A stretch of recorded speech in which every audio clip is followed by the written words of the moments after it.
In this video, I'm going to show you how you can change your search engine from DuckDuckGo to Google on your Chrome browser.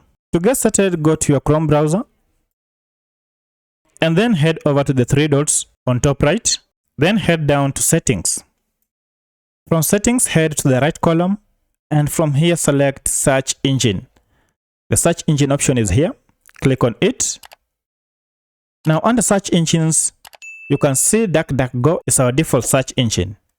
To change it, simply click on Change, and then you'll see a list of search engines available in our Google Chrome browser. For our case, we want to change it from DuckDuckGo to Google. To make the change, click on the browser that you will wish. For our case, I'll click on Google, then click on Set as Default, and that's it.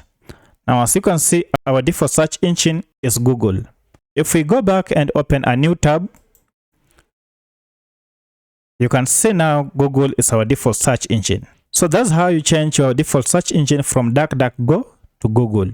If this video was helpful to you, kindly hit the like button and subscribe to this channel.